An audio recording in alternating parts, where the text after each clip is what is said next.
3, 2, 1, showtime!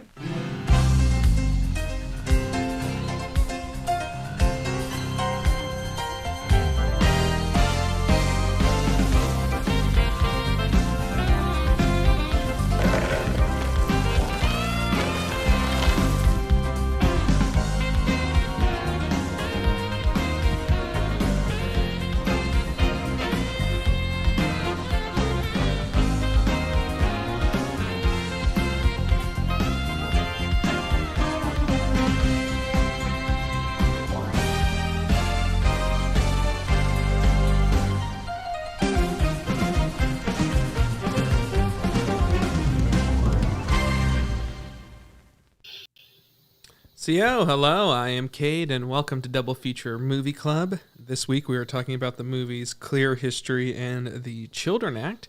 And this week we are joined, as always, by Diane. Hi, Diane. Hola! Hi, Cade. It's good to see you. Yes, this is our 15th episode, and as tradition, every 5 episodes, it's only Diane and I. And that was intentional this entire time. That was an intentional choice. Yeah, we intentionally did that. Yeah, it wasn't that the last 2 times we couldn't fill the spot and we had to do it ourselves. That's not the No, it had case. nothing to do with it. It was intentional. We're absolutely having to turn people away. Yeah. Yeah, There's just been an onslaught of people just knocking down our doors, and we're just like, exactly. no. And then they're like, well, what about these every 5 ones that you guys just do by yourself? And can't you have a third person on there? And we're like, absolutely not. It's tradition, and we're not getting rid of that. Yeah. I've had to block calls. Yeah. I don't know what to say. I think it's the dynamic, maybe, or They or just the want amazing in. movies that we've been watching, or the conversation. I'm not sure what it is. Yeah, it's unknown. Yeah, I do think we've gotten into our groove here. So it is to let everyone know, if you didn't catch the last episode, we will be taking a break for in the middle of summer, a mid-season break, as they say, for I don't know, a few weeks here, and we'll be restarting back in August to do another section of episodes to round out the year. But yeah, so we'll be taking a little break, and we will have some things released maybe throughout it, and also I guess you could say our sister podcast, maybe the Cade and Friends, will continue bi-weekly during that time. So no shortage of content, but Double Feature Movie Club will be taking a short little break. But I think it'll make people miss it more, right, Diane? Don't you think? I'm surprised they don't already, are starting to say, what are we going to do? Yeah. With our time on this? But that said, you never know. Sometimes Cade and I see a movie, we just got to talk about it. Mm-hmm. So you just never know. You never know. We might pop in here and there. Who knows what it is? But yeah, continue to subscribe to us on our various things to see what happens on our podcasting platforms and on YouTube. I've really enjoyed this. I don't know. I guess we can talk about what this show in general. I mean, I've enjoyed doing this a lot. Have you, Diane? I absolutely have. When we first met, when we were both working at a museum, and we would come in and after a weekend of seeing different movies, and we would just sit and talk about the movies that we saw and what we thought about them, and I really developed an appreciation for how much you love movies and how much technical expertise you have with movies. It was just interesting to me to always hear your concept on what you thought, or your ideas from the movies that we had both seen over the course of a week. So I really got to where I got to where I looked forward to talking about movies with you. So I'm glad I think maybe not everybody would like that, but I think a lot of people do. Mm-hmm. And we've developed a little group of people that enjoy, and I hope we find more. And depending on what movies we do, people can join and watch that and know about that. At some point, we're going to have to talk about a DC movie or a Marvel movie, because to me, that's where we get the biggest, yes, the most interesting conversations. Anyway, exactly. Yeah, I'm trying to see right now I was seeing if our stream was working. It's a little bit behind, but that's fine. They will know. If anything's breaking, Diane will be a little bit behind the schedule. So anything big breaking. Any breaking news that comes along. Like Queen Elizabeth came out on the balcony. That was breaking news today. Yeah. She came out on the balcony today. Yeah. We always react to breaking news here on this podcast, don't we? Exactly. So much happens on a Sunday night. Yeah. I think the biggest one that we missed was the slap. We never commented on the slap because it happened right after we ended. It happened after we ended. It was a whole week later, and during the course of that week, you and I and our friends, we had talked about the slap kind of to the point where it was like boring, and after the fact, a week later. Exactly. But it certainly has had an impact.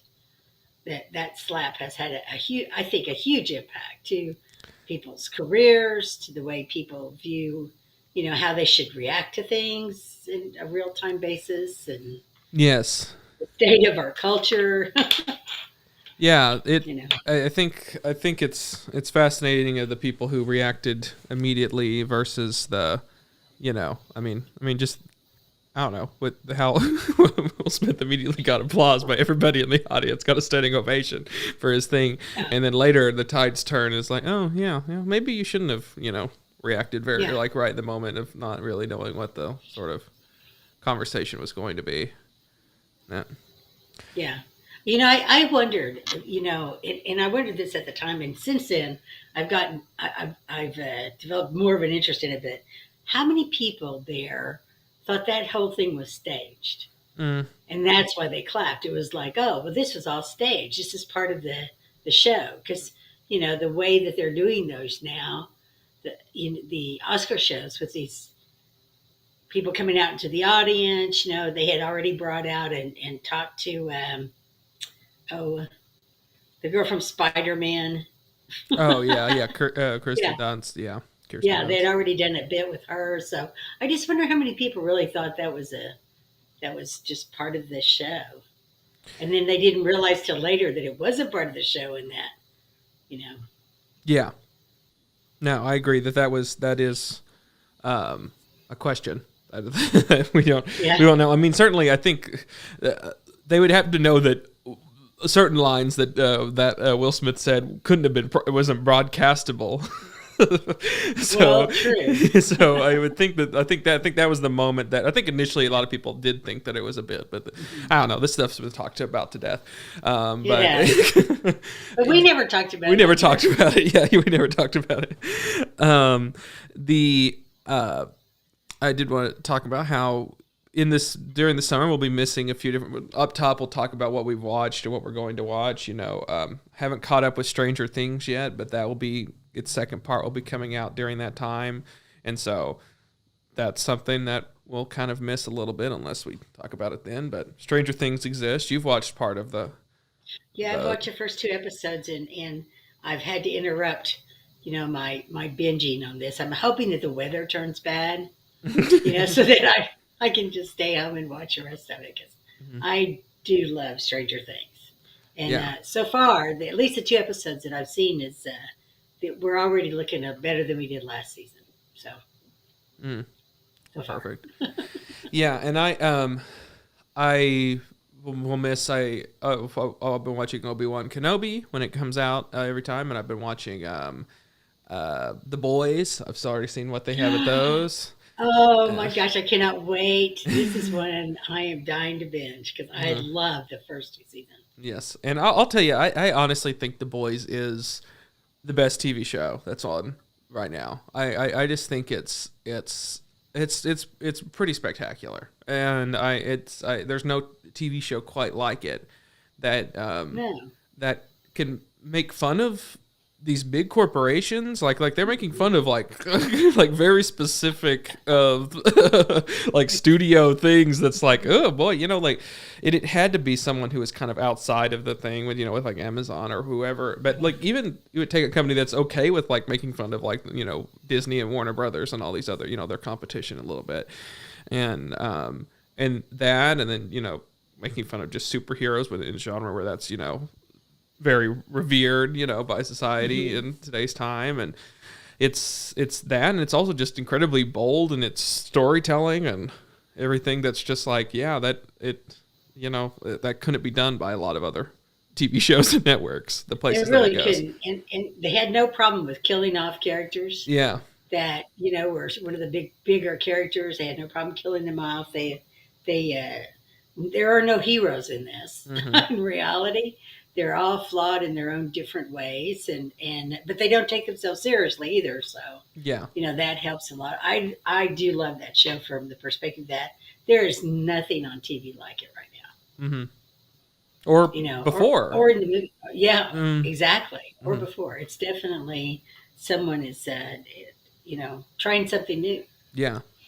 It's kind of like when Top Gun came out in 1986.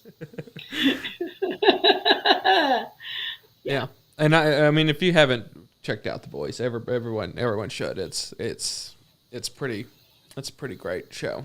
It's a pretty great show. It is. Recommend it highly. And to briefly talk about Obi-Wan, it's actually pretty good. I don't know if it's gonna, it's only half of it's been out at this point, so it's only 3 of its 6 episodes. At this point, if it sticks the landing, I think it's going to be the best Disney Plus show. If it sticks the landing, which is a big if for these Disney Plus shows. I really, really like it. Who is in it? Who's playing in this? I mean, it's Ewan McGregor, who's Obi-Wan Kenobi, and they bring back, just a bunch of these people from the prequel era. So it's the guy who played Anakin's supposed to be in it. Vader has appeared in it, and but somehow I guess Hayden Christensen's going to appear a little bit more since he's in the suit. So I don't exactly know how they're going to do that, if he's going to be in like some sort of vision thing or whatever. But Jimmy Smits is in it, because he was Bail Organa in the original thing, so he's returned, and that was a nice surprise that they kept hidden. That he's in the whole storyline of that's pretty, because it's and that they sort of kept hidden, that it was you didn't really know what the story was, because during this time Obi-Wan Kenobi's in Tatooine, supposed to be just watching over Luke. There's not really too much he's supposed to be doing, that we know of, but what they do in this situation is Leia is kidnapped. And Bail Organa, her adoptive father, Jimmy Smits, contacts Obi-Wan to go and track her down and bring her home. And so that's what his sort of mission that he's on is to take her and return her safely. And I found that to be very fascinating, and I think it really enriches that character dynamic that we never really saw. We didn't really know if they knew each other at all. Like, she obviously contacts him for help in the original Star Wars. So I think it fleshes it out very interestingly in a way that's like, oh, I never really thought of that. And I think it really helps. It's making the lore of Star Wars like better. Like it's telling things that's like you wouldn't have expected, or expanding upon the story in ways that I wouldn't have thought about. And certainly in worse hands, it would have been like destroying lore or something. And if you've seen that in other different Star Wars, of like where they explain things and you're like, well, that doesn't make much sense, or that makes that character dynamic weird and off. But in this situation, I think it's working, and it's adding things that we didn't know about, but it's certainly making it more interesting, because I think it's developing that era in an interesting way. Because like, when you first watch the original series of Star Wars, you imagine that the Empire is just so, well, like, I mean, they're totalitarian, they're all powerful and everything. And one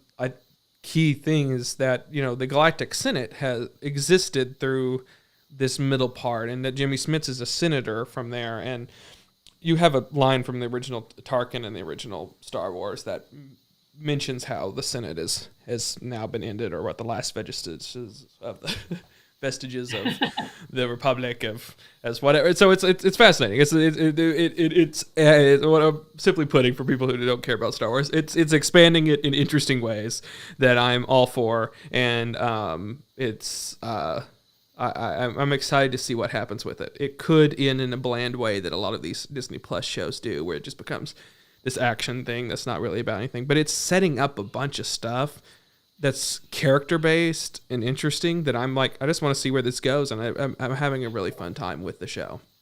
So I know that the Star Wars creations, I think that I've enjoyed the most, have expanded it.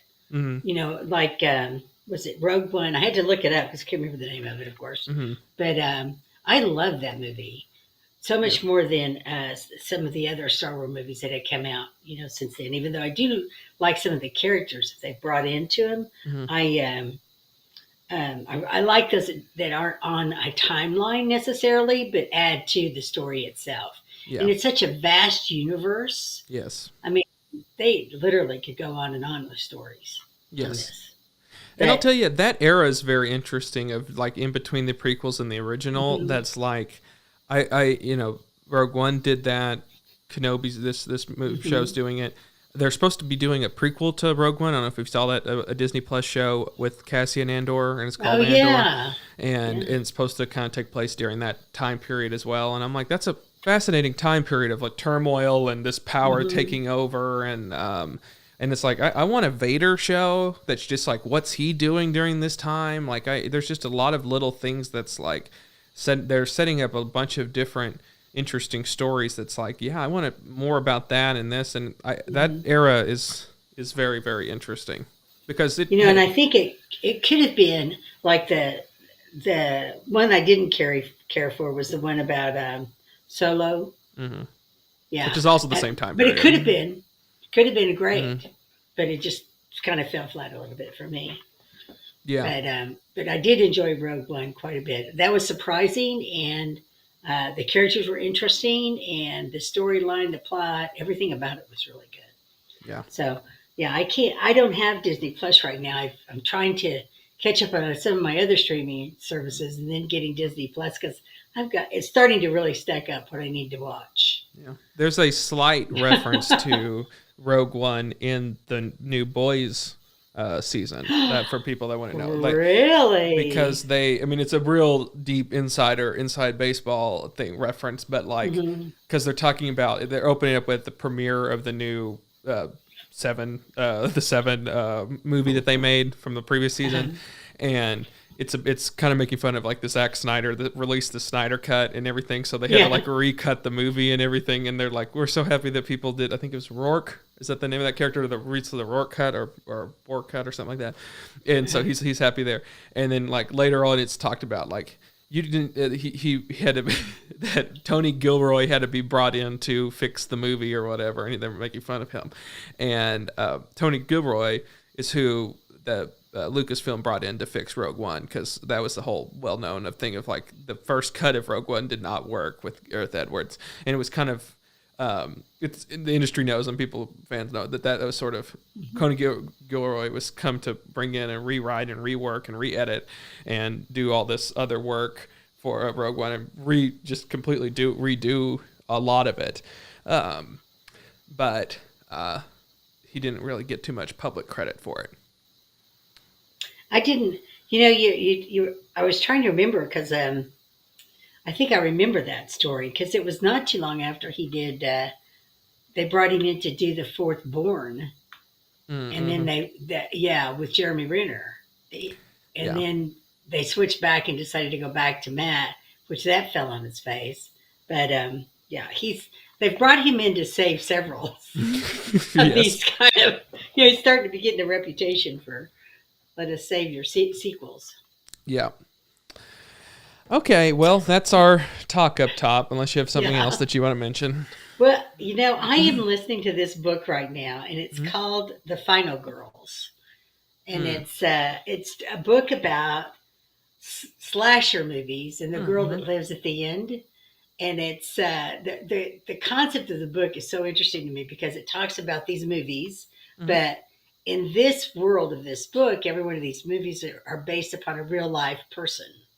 So the real life girl that survives at the end of the movie, it's a real life story.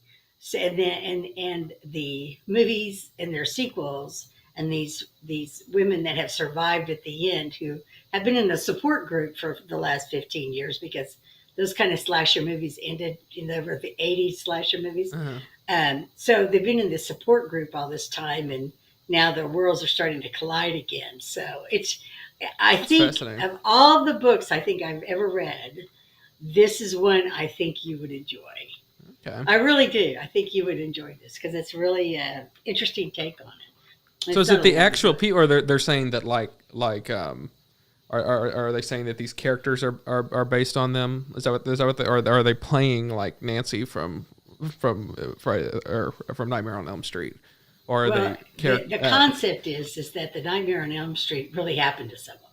Okay. And they made a movie about it. Okay. Right? And these are the people, the real life people. The story is by them, that really survived these things. And how the fan base for these movies are terrified of this fan base because these real life people are, being stalked and everything by them. It's really interesting. Yeah, that reminds me of a few that kind of screams similar to that. Of course, they're Nev Campbell, her Sydney Prescott. She's exists, and then they make a movie franchise based on her thing, and so within Scream there's the Stab franchise, and she's a character in those movies but also in real life, and so she has to deal with like these fans and people that call her and do these things because they know her as this movie character from the Stab movies, but she's a real life person, and that's fascinating. But I like that they're all like in a support group together or whatever. So you would have like they've been in a support group since the 80s. Mm-hmm. Yeah. Since their movies came out. And they called them their movies, even though they were never in the movie. Yeah. The movie was about their lives. Yeah. And that's every sequel that comes out, every sequence that comes out, the real life killers are real. They're not, made up. Uh-huh. So they're saying that even the sequels take place within their, like that the sequels are based on real life too? Is it like as well? Yeah. Okay. Yeah. That all this stuff is happening to a real life person. Okay. Right. So it's an interesting concept. I think you would really enjoy it. So do the movies exist, or these happen to these people in real life? What's the? It's both. It's both.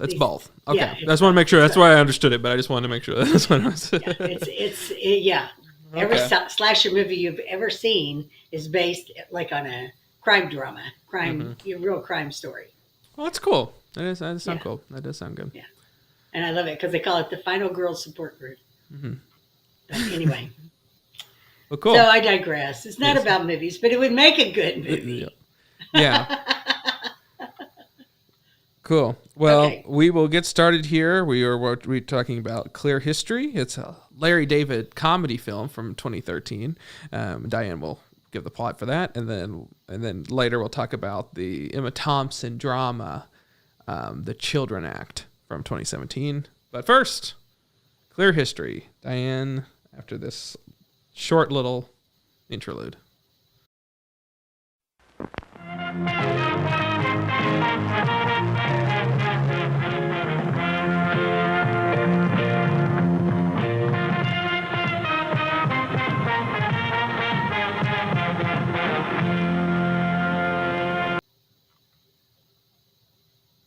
Am I frozen? No, you're good. Here I am.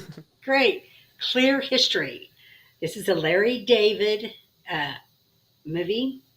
And Larry David plays a guy who hatches a plot for revenge when his former boss visits the island that Larry David calls home. That's the best I can do on this one. It stars Larry David, Bill Hader, John Hamm, Kate Hudson, get this, Michael Keaton, Danny McBride, Eva Mendes, Amy Ryan, J.B. Smoove from the Larry David shows. And I think that was it. Liev Schreiber. Yeah. Liev Schreiber's also in it, yeah, but I think that... Oh, my gosh. Yeah. I didn't know he was in it when I'm watching this, right? And he just shows up. And it's like, oh, my... I even wrote several notes about this. I read on it, they said that he was uncredited because he was currently working on the Showtime show Ray Donovan, and they have like a contract that he can't get billing on their premium shows. competitors. Yeah. I forgot how much I love seeing him on the screen, just because He's funny. Like, he's incredibly just hilarious. like a funny guy. Yeah. He's hilarious, and he just, you can't help but just look at him, as it is. But yeah, Speaking of the Scream franchise, he's Cotton Weary from the Scream movies, which is where I learned to love Liev Schreiber from. That was really, yeah. I did not know that. He was. Yeah, I never watched those movies. He was in a single scene, like just a newscast scene on the original Scream, because he played Cotton Weary. Just we're not gonna get all this, but he's the guy. He was arrested for killing Sidney Prescott's mother, Maureen Prescott, and so it's just a single newscast, and he was like an unknown actor at the time, and so they just show him like being taken off and being like arrested because this had happened previously to the movie.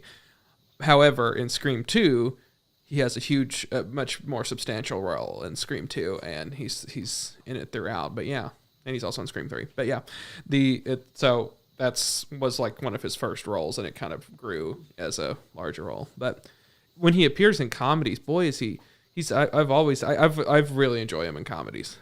Anytime he was a surprise because I didn't know he was in this, and then to see him on screen, and then the wig with the long hair.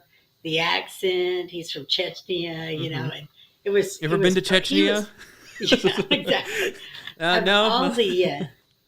All the characters in this, I thought he was the most interesting.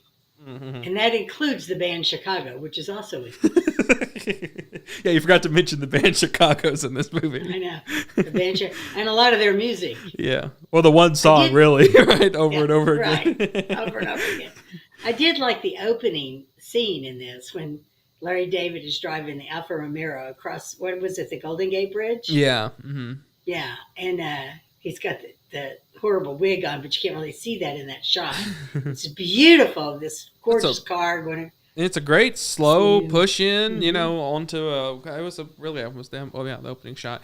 So it was almost a letdown when Larry David was driving the car. Yeah.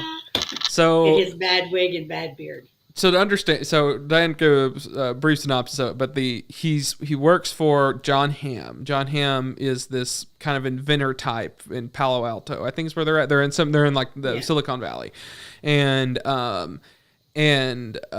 this is in 2003, and they're developing this electric car, and he's this Larry David's this marketing person that works for this startup company that's this electric car that John Hamm's trying to create, and he owns 10% stake in the company, and because he was an early investor and believed in the thing, and Larry David has like a marketing superstar. Yes. I mean, he's got all those Clio awards and. Yes, he has this long hair and beard and everything. It's really all gross. It's all prosthetic or whatever, all fake. He can't move his upper lip because it's just a mustache that's glued on. I'm like, oh, we're going to do this whole movie. No, they get rid of it after like the first. I was like, oh minutes. Gosh. Yeah, if they hadn't have, I don't know if I could have stuck with it. Yeah. And so he's Larry David, as Larry David always is. I mean, he's not really doing too much of a character, but he just plays Larry David. He plays Larry David. Anyways, he pitches this. He's like, here's the car, and I guess he doesn't even consult his marketing guru about what he's going to name the car until he gives this presentation in front of everybody. But he names his presentation the Howard after his son. After John Hamm names it Howard after John Hamm's son, and Larry David hates the name. He's like, that's going to be horrible to market, and then he basically quits and gives up his stake in the company. And then flash forward, this has made billions of dollars. It's a huge thing. Everyone drives this electric car, the Howard, and he's essentially lost $1 billion that he would have had otherwise if he would have just stuck with, kept his stake in the company, but he sold it before it even took off. And so 10 years later, he's living in Martha's Vineyard as a I don't know, what is he? He's like a caretaker He's a caregiver. Mm-hmm. He's a caregiver for an elderly woman. Yes. And this is after 10 years of people talking about him on everything from CNN to Wolf Blitzer's in this movie. Wolf Blitzer is in it. The redhead. Come on. Talk show host. The redheaded one. With the tall hair. He's even on that. He even makes fun of it. Oh, okay. I missed that. I know that Jennifer is laughing right now because it's one of her favorite talk show hosts that is no longer working right now. Conan O'Brien. Oh, Conan. Oh, Conan. Yeah. I thought. Yeah, I was thinking it was a news anchor you were talking about. Yeah, Conan. I love Conan. Yeah. Yes, Conan. We made fun of him. Everybody knew who this guy was. His name was From. Is that how you say it? Nathan Fromm, I think. Nathan Yeah. Fromm. Yeah. And everybody in the entire world knows He's a laughing who Nathan stock. Fromm is, because he's a laughing stock.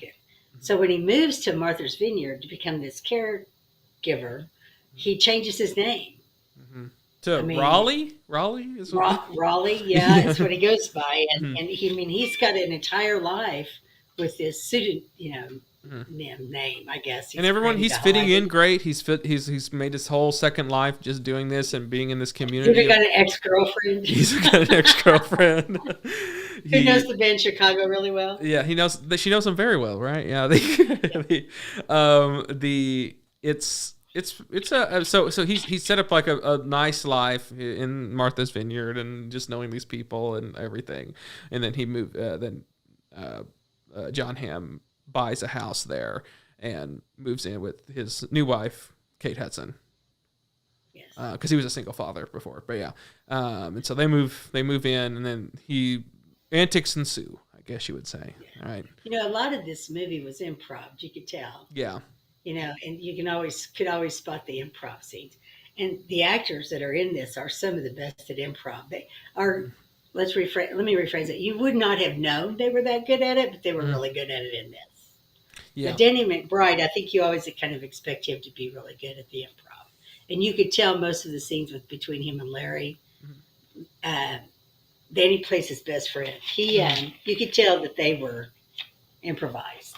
It's fascinating because you would think that Danny McBride would play. I've never seen him really play the straight person. He was almost always the straight person in these scenes. He was, yeah. Which is kind of an odd, just not ever what you would think of is that Danny McBride is as that role. I just never. And I do think that he could have been given a lot because everyone else is playing these wacky characters, these kind of larger than life characters, yes. and Danny McBride's kind of he knows what he's doing. He knows that someone has to be that, but it is odd to see him play that role. Yeah. Ava just reminded me that it was Conan O'Brien. Yeah. I got there, Ava. It just took me a while. Yeah. At my age. And also we're lagged a bit, we're 7 from ahead. So yeah, she came up with Conan O'Brien, yeah. But it just now came through. Yeah. That's so cute. Mm-hmm. Anyway, and the scenes with John Hamm at the beginning, it seemed like Larry was improvising, but maybe John wasn't necessarily. Those were a little bit weird, I guess, in that sense. But the stuff that you thought, I'm like, oh, that can't be coming in later. But I don't know how much of it was planned because everything in those scenes come back at a later point. I think it's better than even some of the Curb things. If you watch Curb Your Enthusiasm, certain threads go throughout it, but then some of them are just little bits. But for the most part, all these things end up coming around and connecting and just different, even one-off jokes come back later in some sort of way. And I thought that even though it was obviously improv'd, I do think that they had here's a list of how they do in Curb of this needs to be said, of course, and even this is a thread that we can kind of weave throughout it. If we've talked about this before, we can bring it back later here. Overall, I must say, I enjoyed the movie. I think I was entertained. I was entertained, and it was fun seeing these different people appear and do these little comedy bits, and they're just having fun. It's some people. It got decent, reviews, but some people were it's not really. Its themes are muddled, and I'm I don't think this movie has any themes, but that's fine. No, it's okay. You really expect it to have themes? Come on. Yeah. Really? Seriously, when you saw Michael Keaton come out in his, I think my favorite was he's trying to be like Quinn from. Right, yeah, he's trying to do Jaws, right? Yeah, but he doesn't have on overalls or those. They're shorts. He has on shorts, but then he has on the lumberjack looking. Got a little stocking cap and the little mutton chops. Yeah, but then he has on shorts. yeah, it's kind of just this top, which Yeah. I mean, he's I just love seeing Michael Keaton like do that. I mean, this is before his sort of Yeah. career resurgence, so it's like it's right before it. Well, no, it's right at it when he's doing that sort of Yeah, thing. I was think thinking it was so. the 2013. Yeah, it's 2017. So I love Michael Keaton, and I mean, this one he's doing a voice, and it's like, okay, and it's fun, and he's intense. And so Larry David contacts Michael Keaton to blow up John Hamm's house. That's the whole storyline, is he comes up with this idea he wants to explode John Hamm's house. And he works with Michael Keaton and his sidekick, which is Bill Hader. And it's pretty great. And Danny McBride's there. He's like, I'm just a liaison. Is the sort of repeat thing. He's like, I'm not here for this thing. Which he didn't. He didn't go to jail, right? Oh, that's a spoiler. Well, he didn't go to jail. Right? Danny McBride didn't end up going, I don't think. Yeah, he didn't end up going to jail. But I was looking. Michael Keaton did Birdman in 2014, and then Spotlight in 2015. So it was kind of like What in was that that? time Yeah, frame. yeah. And then also Bill Hader. This was like right as he was coming off of Saturday Night Live, wasn't it? I mean, I don't remember exactly when he stopped Yeah. Saturday Night Live, but yeah, I don't know. But anyway, Yeah, it was Skeletons, was in Like 2014. So yeah, he was I find it interesting they were able to get all these actors. I mean, given I think there were kind of there's very few times that they had to share screens with each other. And if it was just with one other person. I mean, Larry had to be in throughout it all, but I do think like this movie really heavily depends on how much you care for Larry David style jokes and style of comedy. Yeah. Like it really is like for if you I've recently started not recently, like a year or two ago, I got into Curb Your Enthusiasm, and so like if you like those shows and everything, and I find them really funny for the most part, and if this is like a kind of a lost Curb Your Enthusiasm movie. So if you enjoy that, if you enjoy like the dynamic between Larry David and JB Smoove, their stuff is just directly out of like a Curb Your Enthusiasm. It really is. And so it really works, and it's really funny. Like if you enjoy just these characters, these actors going and playing different characters and doing bits and improving and actually being good at it. Like it's good improv. Like it's and so it's funny and it works. And I think it's better than it should have been, but not as great as it could have been. I think is really what I would. I think you're right there. Mm-hmm. I was going to see what the audience rating was on it for Rotten Tomatoes. The audience rating, I'm trying to find it again. I had it. Yeah, it was 54. Mm-hmm. But like you said, you really kind of have to be a Larry David fan to, Yeah.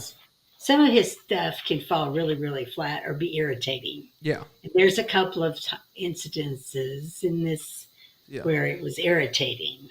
Because at times it is B-level Curb stuff. At times it is like, okay, we're going to do this bit, and it's going to be like, and it's like, it's obvious that didn't make it. They didn't cut it for Curb, so they're going to put it as a bit in here.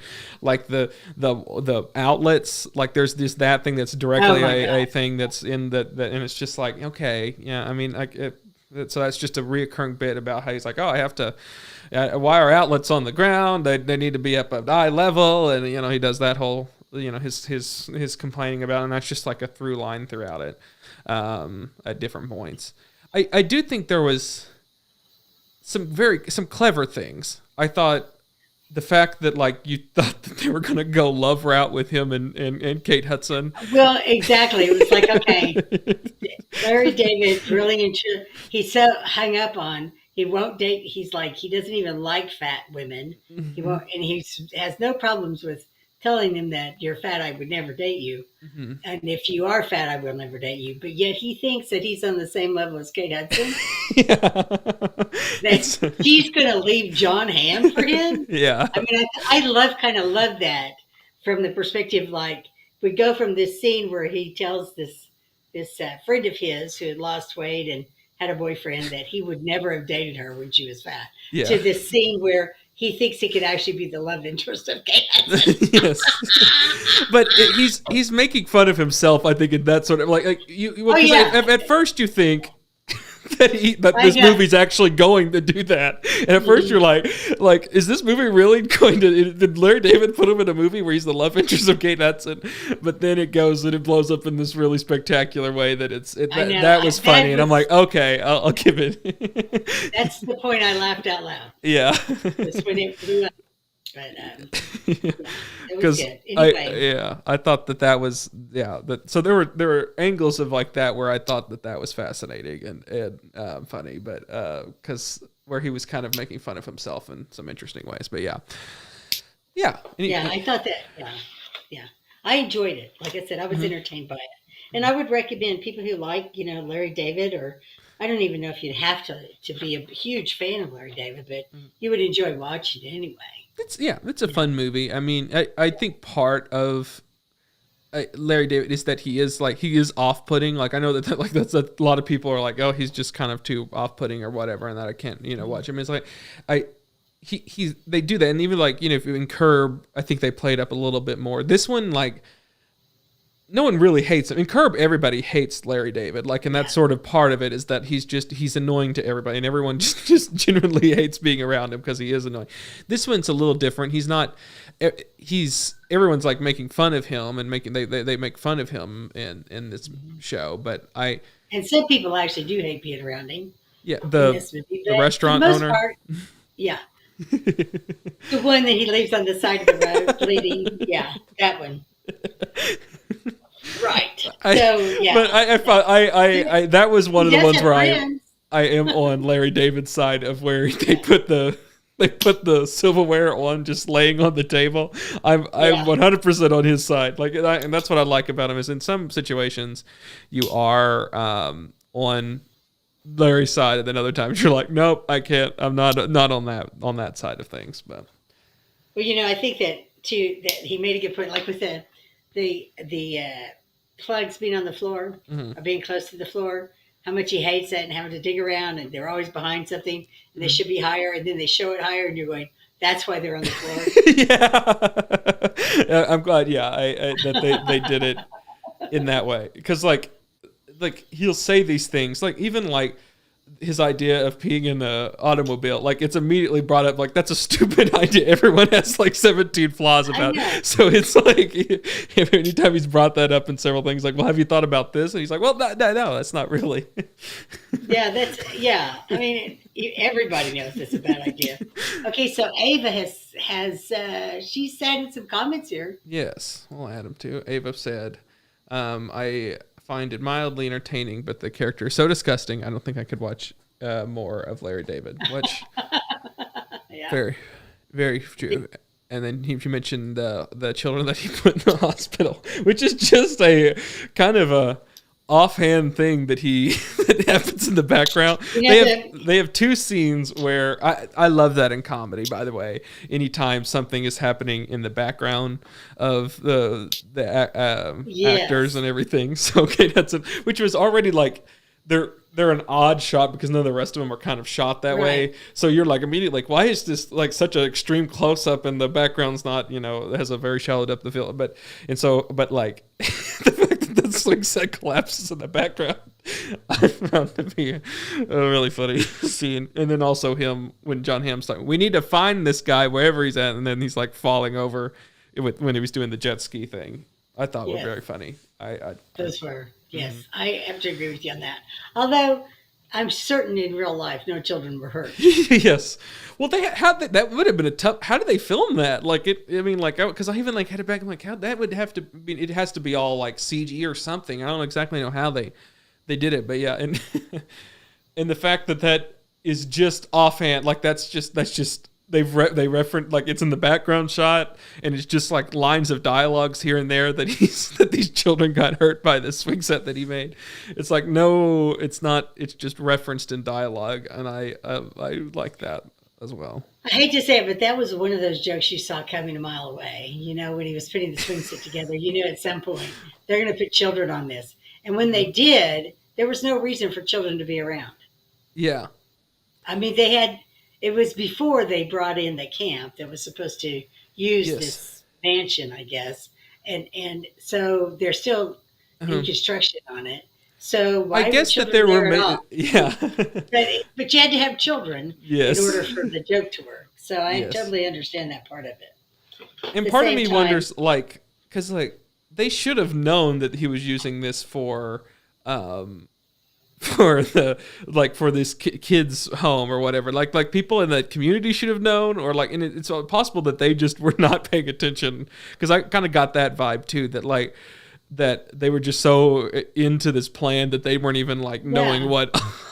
what he was doing, what his plan was. Because I think he would have been very open that, like, yeah, this is a home that I'm making for these children. I don't know. Ever said little stunt man. It could have been. Could have been. It was a far enough away shot, right? Mhm. That it could have been. Yeah. And you know where he was skiing and fell, that was not Larry David. Yes. Actually. Yes. That was never going to happen. So jets, what's like water skiing or whatever. How does that? So you have to.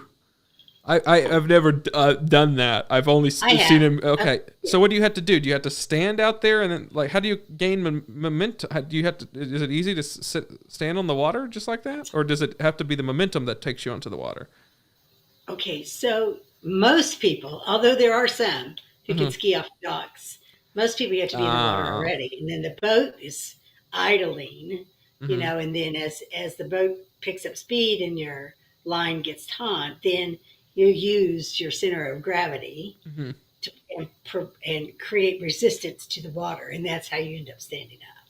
And then what happens when it slows down? How do you? What happens? Just sink. You just sink. Okay. So is it like a let go of the gradual rope and you'll slow? sink. I mean, it's a gradual slow, and that you have to like. Do you let go? Do you stay on to the thing? What do you just have these skis attached to your feet?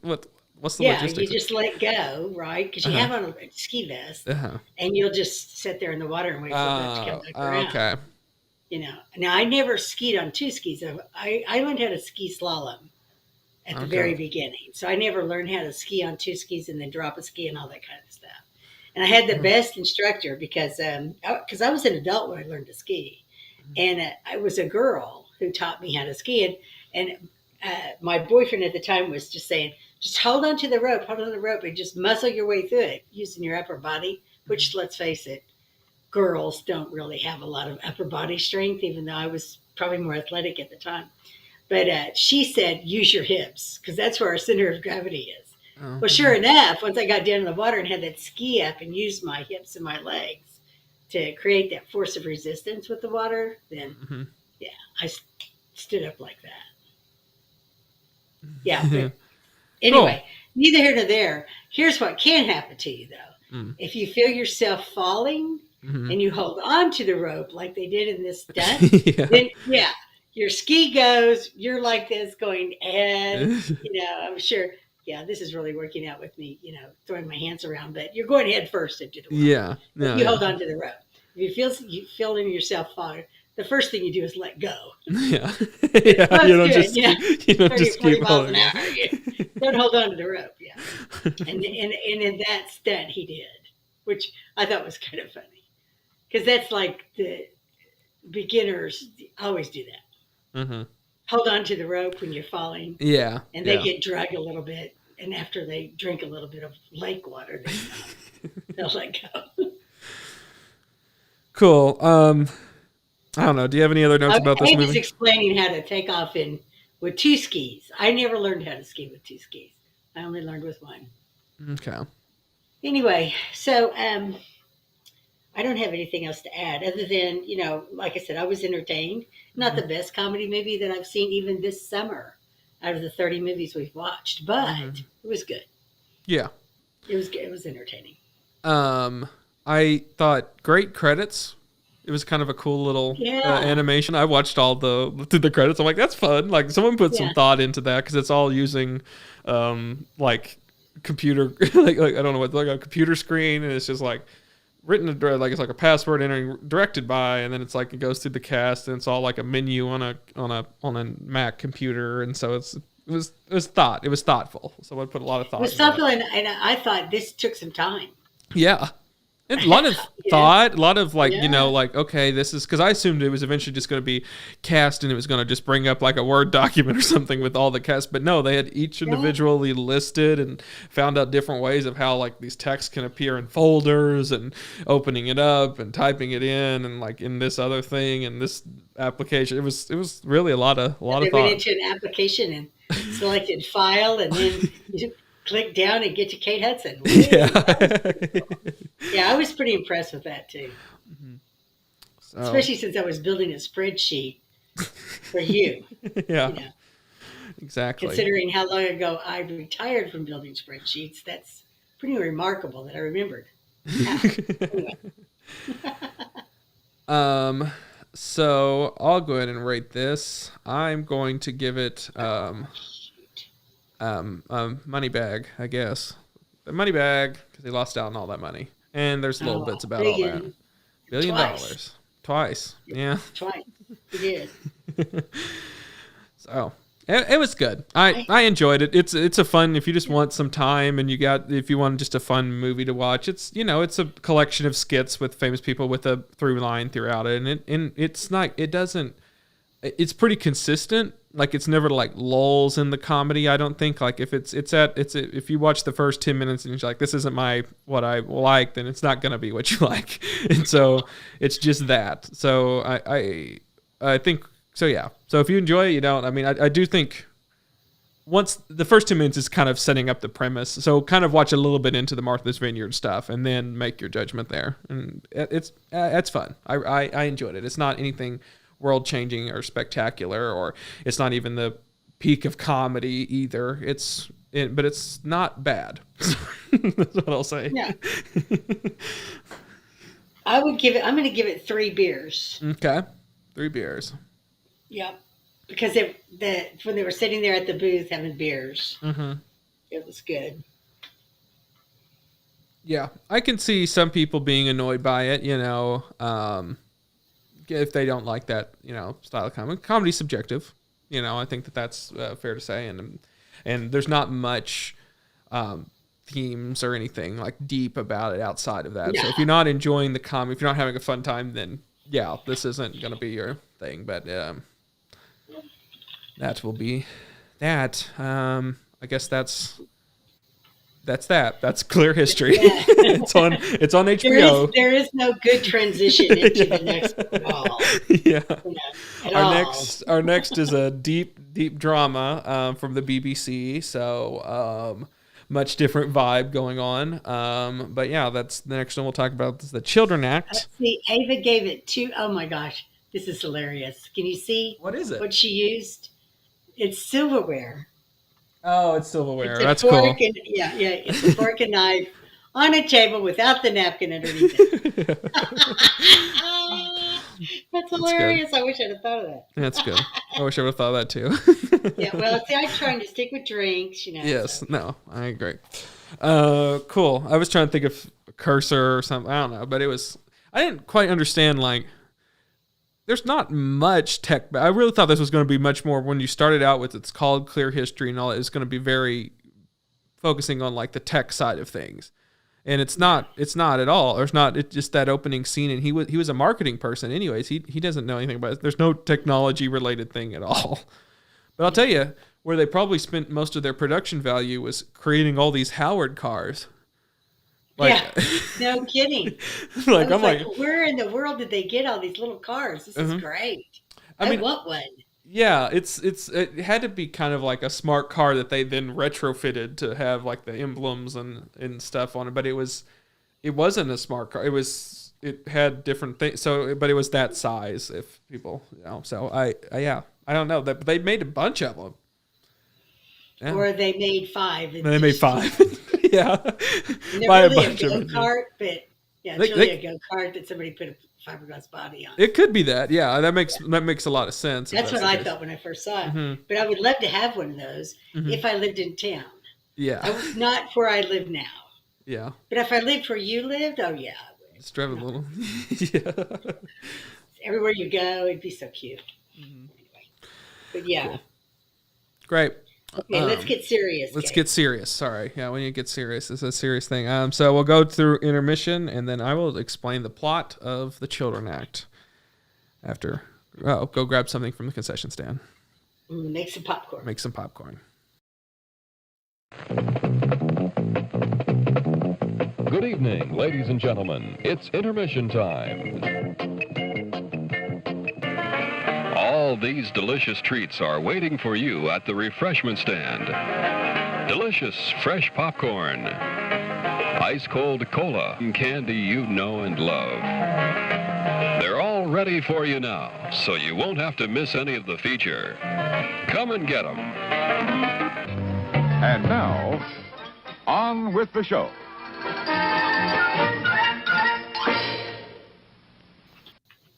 Okay. Don't do this very often. It's a once in 5 episodes tradition around here that I do this. So Diane has to do this every episode, so I do feel sorry, Diane. But this is the Children Act. We're talking about the Children Act. It's a great drama. So, anyways, here's the plot. So, in the midst of a marital crisis, a high court judge must decide if she should order a life-saving blood transfusion for a teenager with leukemia, despite his family's refusal to accept medical treatment for religious reasons. They are Jehovah's Witnesses, and they don't believe in medical treatment. While she's also she's married to Stanley Tucci, and he's wants to have an affair. He asks her if he can have an affair, and so there's all that, and he leaves and all that. She's having a marital crisis, and she's this high court judge, and that's what it is. It's various scenes about her taking her job very seriously, and that having a toll on their marriage. That's the movie, and her relationship with this boy as well that she saves. Spoiler alert. Okay. Sorry, what? It's harder than it looks. Yes, it's harder than it looks. I was so impressed when Harrison did his overview of the movie that he did. He wrote it all out and did bits and stuff. He did. Oh my gosh, what a great guy! Yeah, but no, we need to. I guess anytime. I guess 5 episodes. We should have him. We should have him copyright all of the descriptions. Yeah, yeah, we should. We should. He's the word dude. He's the word dude. Okay. What'd you think about this movie? You know, here I'm just going to give you some of my notes that I made about this because I first off love Emma Thompson. Oh my God! So yeah. Just get that through, and she is probably one of the best actresses of her generation. Yeah. I even probably am going to say something blasphemous here, but I've always felt she was much more talented than even Meryl Streep. Although Meryl's won all the awards, I really think Emma Thompson just has this ability to put herself in a role and you never catch her act. Yeah. Ever. She plays so much from the heart. Like it's like you really just feel for these characters always. And then she can do this comedy as well, but not in this movie, but she can't do that. But she can. And you know, the thing about Stanley Tucci that I've always loved is kind of the same thing. He has the same quality that Emma Thompson has in that you never catch them acting ever. Mm-hmm. They are so real and they in their moments on screen. Mm-hmm. There's never a facade. They are always like in the moment. They're always in the character. And like I said, you never catch them acting. Yeah. Either one of them. And that's what I do. I love about both of them. And I love them in this movie together. I want them to do another movie together where they don't have as much strife between them. So when you started watching this, I just, most of these movies, I just know descriptions. I don't even watch trailers for a lot of these things. Some of them I do, but most of them. And so I don't really know what's going to happen in these things. So I'm like, well, because it starts out with a case that she's like, I have to work on this case. And it's like immediately right there. And she gives a judgment and you're like, oh, is that just going to deal with the ramifications of that? Because it's a high profile case there too. That one that she, like the start of the very beginning of the movie. And then that's wrapped up and just out of the way. I think it was just to kind of show what she does. But then it just settles into her and Stanley Tucci in this apartment having just a conversation about their marriage, walking from room to room and leaving conversations and like, and then going there. And I'm like, is this movie just going to be them like in this apartment, just having these conversations? And so didn't you love that apartment? Oh yeah. Oh my gosh. This movie actually won an award for its production. Oh, okay. Which it had to be on that apartment because it was pretty freaking killer. Well, I made a note about The Office behind the scenes of the thing. Oh my God, that's the most beautiful. That's the one that got me, is that wood paneling and the red carpet, and it's behind the scenes of her wherever their courtroom is, her offices, and it's just the most beautiful offices I've ever seen. It's great. So the thing about Emma Thompson's character. And this is probably this really dates me, but that's okay. I'll just let it. I know this woman. Mm-hmm. I've worked with this woman. I have been this woman. And throughout the course of my career, more than a couple of times. And that is so focused on what you're doing that is the only thing you do. Mm-hmm. Right? That there's no other life around you. And her husband suffers for this. He's obviously neglected. Because every weekend for the last 50 weekends, this is all because she's let this, what she does for a living, become who she is for a living. Does that make sense? And it's a concept that until you've been there, you don't really see how people could fall into that trap, but it's so simple to do. She has a high pressure job that affects the lives of thousands of people. Yeah. And she wants to get it right. And she's going to give her 110%, whatever it takes to make sure it's right. But it's at the expense of the rest of her life. Yeah. And I have seen this over the course of my career so many times. Yeah.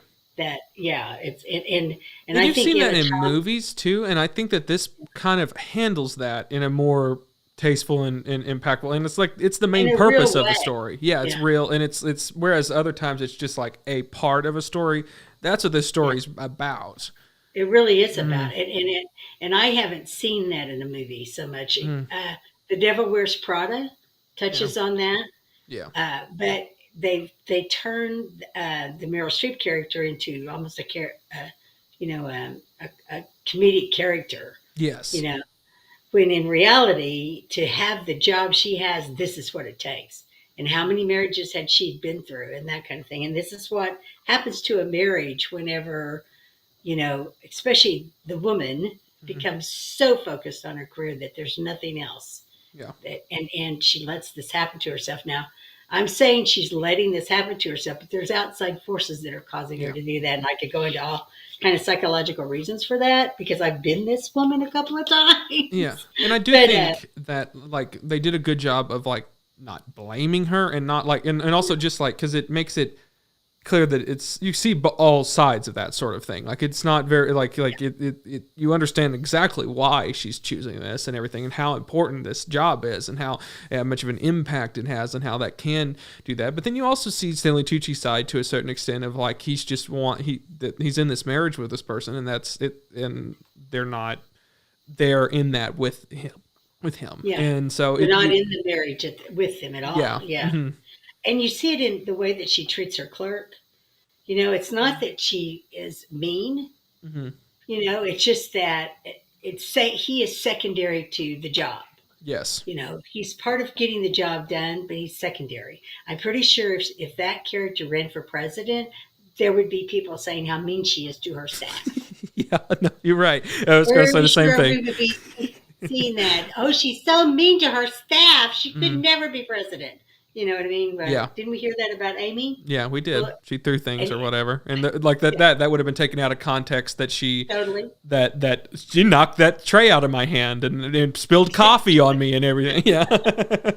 and Emma's character didn't even notice she did it. Yes. Yeah. Mm-hmm. Yeah. So that kind of tells you this is, This is where those stories come from. But that's and that becoming that singularly focused, and you see the impact it has on her. Mm-hmm. And I think that the boy, in this sense, where she has to make a decision about whether to get a transfusion or not. And she goes and sees this kid is because she needs to have a human interaction. Yes, and that she's using her job to sort of do that, like to like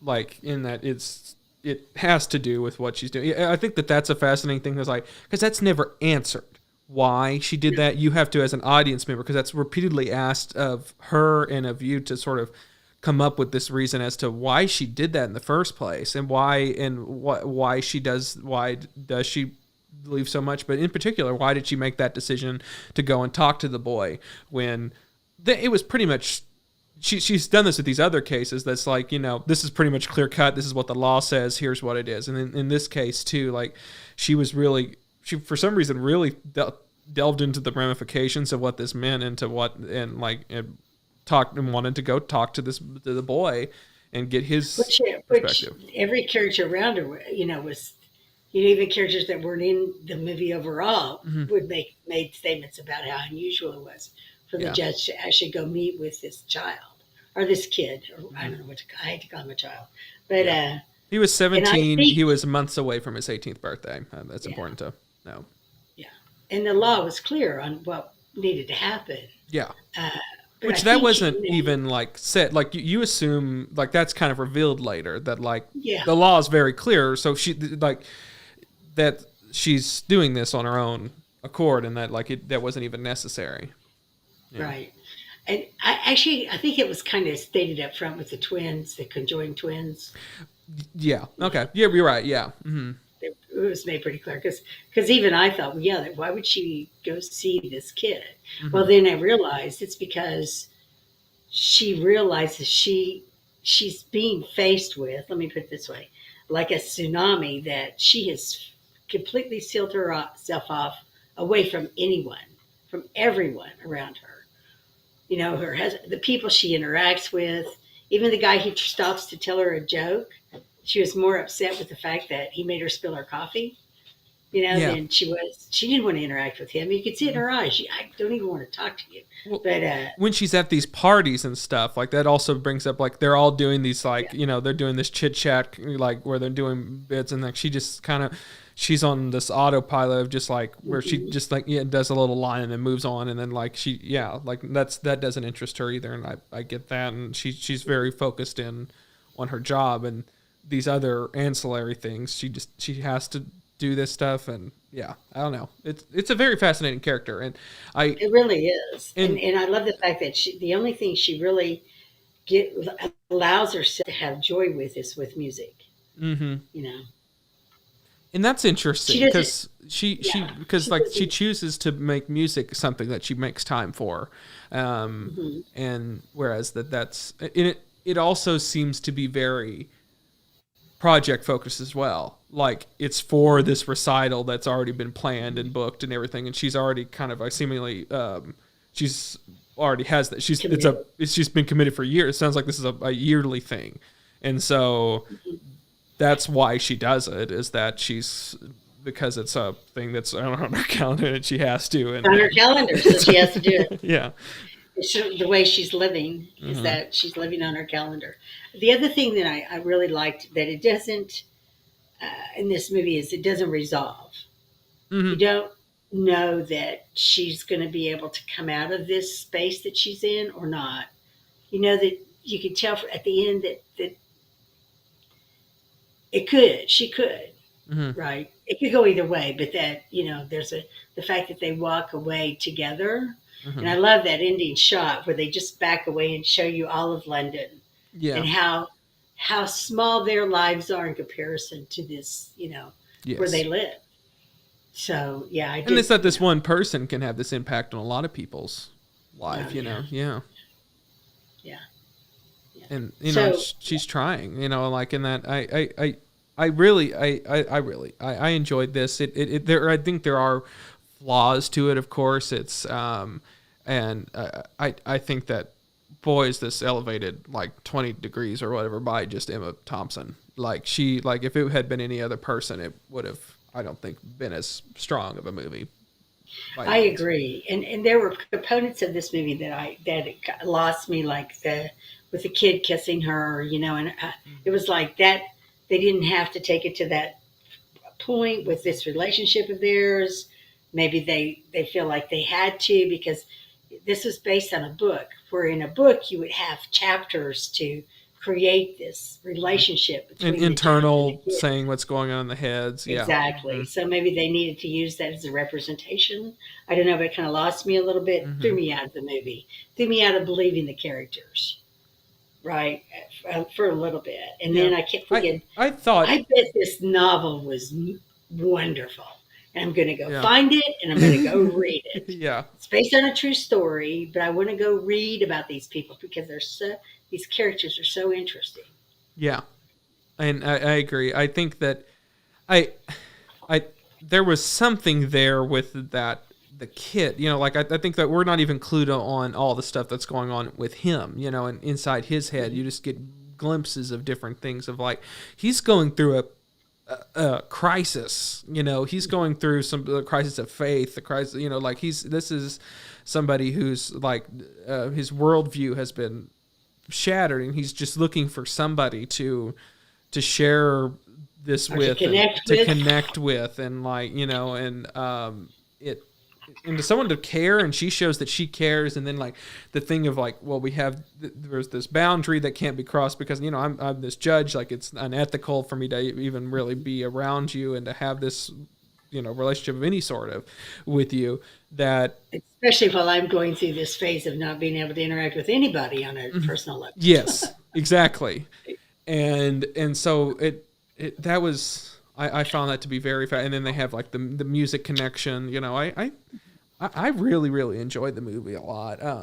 There were times, and I think when I don't know, there were shots and different things that took me out of like the moments that it like became a little cliched. Was the parts where like I'm like, no, don't do that, like don't become one of those. And at times there were these scenes that were just like, oh, she's at this big event and like she has to do, and they're like, this is happening tonight, and she has to choose between one of the other, and it's just like, oh my goodness, let's not go there with it, like you didn't have you didn't need to do that.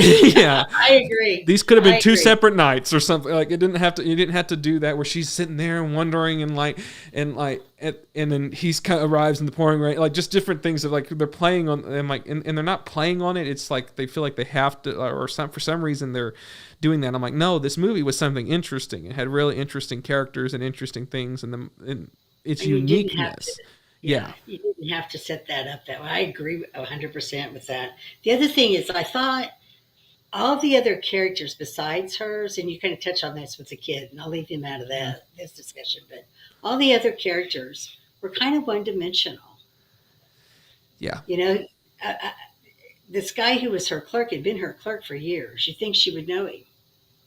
Yeah, it's fascinating because this could have at times I feel like it could have been a mini series and done really well, and that it would have been something that people would have applauded if they had explored it well and explored these side characters well, because they were interesting. These were interesting characters, but they weren't explored. And like her, and I think the boy was explored good, but I would have liked more too. Yeah.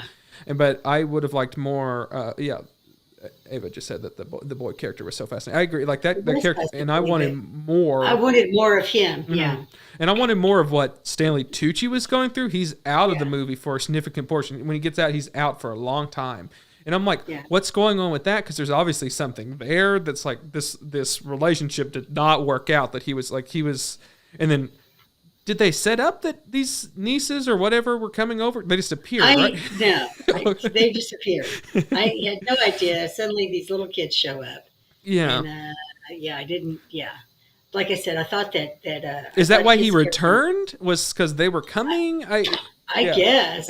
I mean, he was only gone for 2 days. He said he was out of the marriage for 2 days. Yeah. And she's been out of it for years, I think they tried to give him lines that would give him purpose, but not necessarily a depth of understanding. And he came across as always trying to understand her, and her not trying to understand him at all. I agree. And that was really one-sided. Yeah, I agree. It was odd because, like, he's forcing her to explain what happened to her this whole time. And I'm like, we know what happened to her. I mean, I want to hear her explain it too, because that's one of the best scenes of the movie. But I kind of want to have her ask what's happening with him, and just to know what happened there.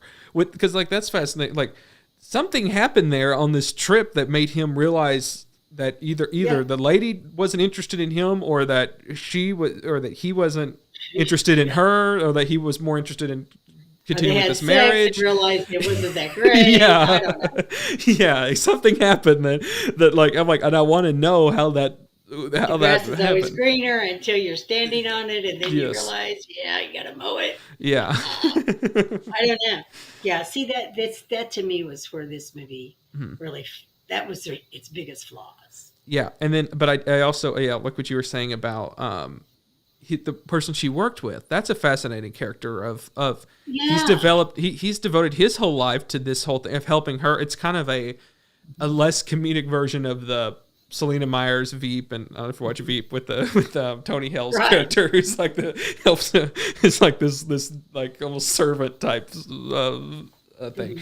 But yeah, because like, I would have liked more of that, and you would think that they would have a much more like professional. It was professional, and that was clear, but like also kind of like they would be close in some sort of way. Like, that would almost be the closeness that they would share. Like, I felt like that wasn't developed enough. That they worked years together, and that you would think that they'd have. And he's almost in this servant role but it seemed like that would have been a very interesting relationship that should have been explored a little bit more. Yeah, because some of the interactions they had, we were like, I just met this guy. In reality, he's probably worked for her for years, Yeah. Which then the first thing I thought, did I ever treat anyone like that? I wonder if I did. I probably did. Yeah. Amy did, because she can't be president. She threw her hairbrush or whatever. Now, she ate a salad with with a comb. Oh, is that what happened? Ava said the children were the children that they never had. I don't think that was. I think the boy was the child she never had. Yeah, and I think all the children that she's had to take care and make these decisions for, oftentimes because their parents wouldn't make the correct decision, that she has to sit in there and be like, be the better parent to them than that their parents ever were. And to make these difficult decisions that none of them are willing to make. And they're willing to go through this whole court proceeding and make this complete stranger do these decisions for them. And she has to carry that weight in a sense of like, she can't even have kids and raise them and make them and all that, because she has to have this role and care for that for a whole country of people. And like, it's an intense pressure that she can't like, and I completely understand that character, and like, in that she's sitting there and she believes like that this kid, I agree, was that the boy was like the kid she never had. I do think that her nieces or whoever those kids were, I think that was Stanley Tucci's sister's kids, I think is the way that I understood that, that come and visit. That had to be a subplot that was cut somehow. Like, that had to be. I think so too. Yeah, there was more to that story, which might have informed his character more. Yes. Yeah, I agree. Yeah. That the kid has one line in this movie that really got to you. It's like, my parents were willing to let me die. I'm their only son, and they were willing to let me die. And I thought, oh my God, what kind on her, Yeah. Because she wasn't willing to let him die. So now the kid is looking to her to be the parent for him. Yeah. Or his feelings for her were very confused and conflicted, but he saw her as someone who cared enough about him to not let him die. Yeah. Well, he's at that age that's like, there's no real role that she would serve, but like, right. And then so it's like, but that's the only person that he has that he can have this sort of that he can see that can serve some sort of purpose, because essentially what his life up to that point had been a lie, and And so he can't. He's at this age now. He's an adult, but like his parents, he no longer has this relationship with them because they just about killed him and let him die. Yeah. And so he can't have a relationship with them, and yet he can't like be a child to this lady because he's an adult now. And so what is this sort of thing? Because she doesn't want any sort of, because of her job, doesn't want any. It's fascinating, and I think it's messy, and it's like I like how messy this movie is with its relationships, because it's like it doesn't paint any clear pictures of even like what their marriage, like with the marriage is messy, and then him wanting to have this affair, and the fact that it's like I'm telling you beforehand out of convenience. Like he doesn't go and have an affair and doesn't tell her. He's like, I'm telling you beforehand. And she's like, well, that doesn't make it any better. But it's like, they're like, well, does it or does it not? Like he does have some respect for it in that respect of telling her beforehand. But I don't know. I found I liked the messiness of it, if that makes any sense. Yeah, I did too. And yeah, I did too. Like I said, I want to go read the book now. And I rarely do that when I watch a movie that's based on a book. Mm-hmm. If I haven't already read the book, I don't ever walk out going, oh, I want to go read the book. This one I do. I want to know more about these people. Yeah. They're fascinating people. And so, yes, I want to know more. And I love the messiness, like you said. And the world of like, I've said it before, and anytime a movie takes me into a place and like role and jobs and things that I don't get to see in life, and it's just, and they really like dig into the hows and the whys and the like, and her having to go from here to this court proceeding, and then down the hall to this next court, and it's all connected through this back I love chamber. How she just does this one little silent knock. Yes, and they immediately swing it open, and everyone rise. Yeah, and there's a person right waiting there, for that, knock. Yeah, that was amazing. Yes. And that she goes there, and then there are times in which she has to wear the robes, and other times that she doesn't, and then like just these weird little like, and then like there's these court procedures. I found the court procedures of this British court to be very fascinating. Of when reporters were allowed to be there, and when were these other like I guess other judges were there whenever these the sentencing or whatever is made, whenever the judgment's made, they're in there, and it's like a bigger proceeding because she has to wear a whole garb, and then those shots whenever it pushed in slowly while she was giving the judgments were really cool shots. It was just, but just the procedures of barristers and people who were there to act on behalf of these guardians of these people, and then like court appointed ones, and then the ones who were selected for this, and just I really enjoyed the procedures. And then on top of that, her she goes off to Newcastle halfway through this for some sort of conference, some sort of, I don't what that was, but it was like a thing with other judges. I don't remember what that was. It sounded like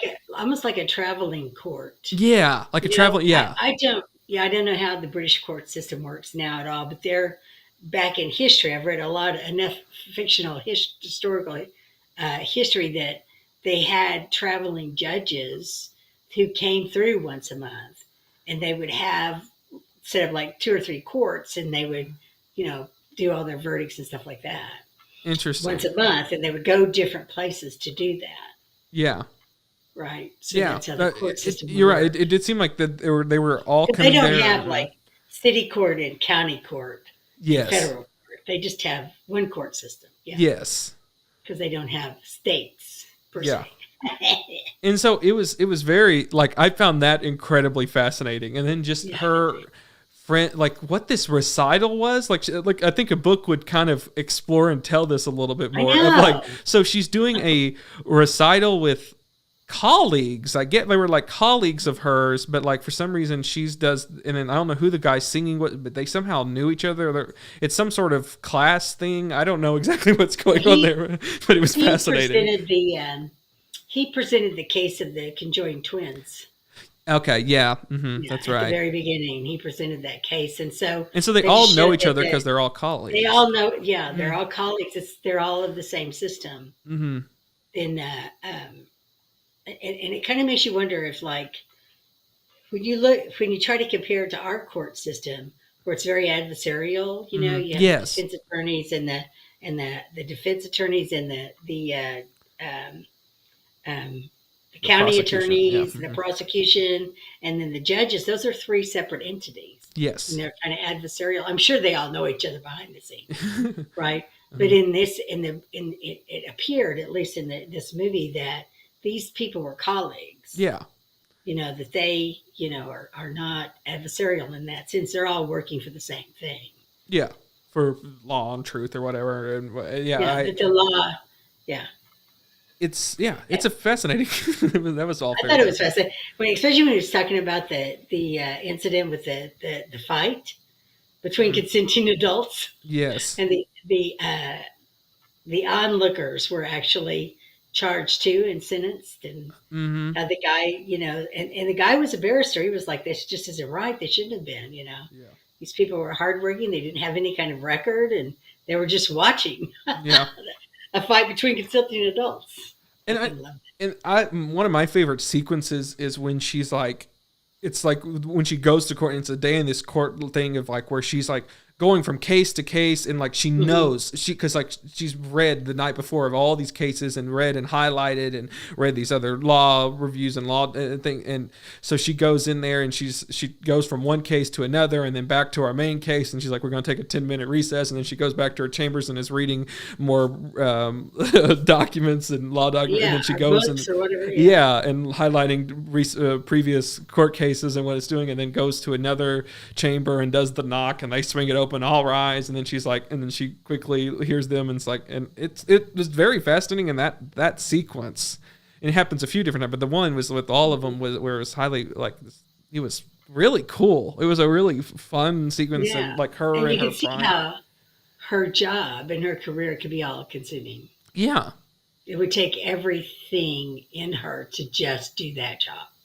Well, yeah, because of this was her being quick about it. Like, this was her being like, I've read it all and everything. And like, if she didn't do that, how it would have taken even longer, and then she needed to read to do her job properly, be well read and well versed into all these things. Well, in her cases all have time limits. Yes. Because they're dealing with kids. And they're dealing with, health. Although I kind of loved when she was like, you should be, and this was the guy who was singing with her. A case that he presented, she said, you should be blushing on his behalf or something like that. I love that. That was great. That was great. And there's few little comedic things. Like, it's not scared to be like a comedy amongst colleagues or in the appropriate time. Like, it reads very realistic. Like, it's not like it's like some movies that are dramas, they wouldn't dare make a joke between two different characters or whatever. And this doesn't do that. Right. It's very real, you know. Yeah.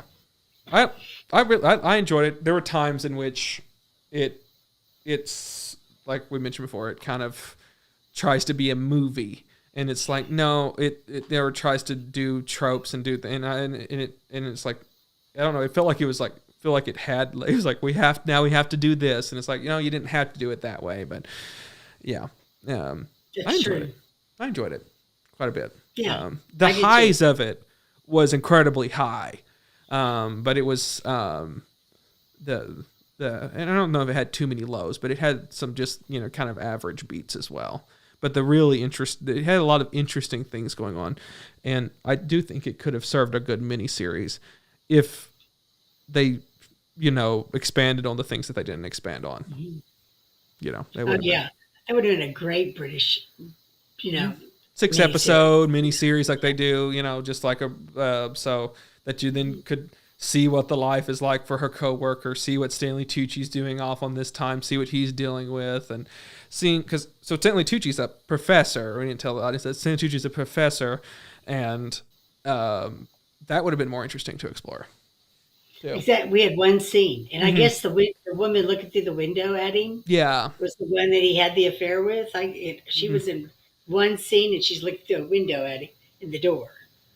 And it was weird because like we had these one scenes with like that, and well, and then we had that weird insert shot of like Stanley Tucci where he like shuts the door whenever they're playing the music. I don't know, like there was that also felt weird. It's like, I feel like they must have shot other things with Stanley Tucci. It just got cut out for time reasons, is the way that I understood it. Because it does seem like there should have been more scenes with Stanley Tucci. Yeah, I agree. I was looking for the director on this, Richard Eyre. Mm-hmm. Yeah, King Lear TV movie, The Dresser. The Dresser. He did The Dresser. Okay, then. Notes on a Scandal. Mm-hmm. Okay. Yeah, it looks like a lot of BBC stuff, and the guy who wrote it, very prolific writer, and he's done some screenplays, but it's a long list of novels and books and things. But yeah, and he wrote this was his book, is based on his book, and he wrote the screenplay for it. So it's interesting. Yeah. You want to rate this first, or you want me to rate this? I wish we had halves, because I have a half on this one. Okay. But I'm going to give it 4 because I can't do 3.5. And it's going to be 4 glasses of red wine. Oh, I thought we was going to go tea, British tea. Well, I was going to let you have the tea, and I was going to do the wine. Okay, how many glasses of red wine? 4. 4. Okay. Yeah. I really want 3.5, but I'll force myself to drink that other half. Yeah, no, I really. And really, this is for Emma Thompson. Yeah. It really is for Emma Thompson. She is amazing in this. I love her. Yeah, so you really like this movie? I mean, is that why you gave it 4? Well, 3.5. 3.5? Is that why you gave it 3.5? You enjoyed it? Yeah, I did enjoy it. Mm-hmm. Didn't I say that like 6 times? Sorry, I was trying to vamp for time pulling my thing up. So sorry. Well, that's why I was going to get. You were like, yeah, I said that already. What? You could say, you could give it 3 glasses of wine and 1 break. Great, I got mine ready. Sorry for asking you a stupid question there, Diane. I was like, what? Were you not paying attention to me again? I know you tuned me out. But geez, Cade. Yeah, we talked for like over a half hour about this. Yeah, I liked it.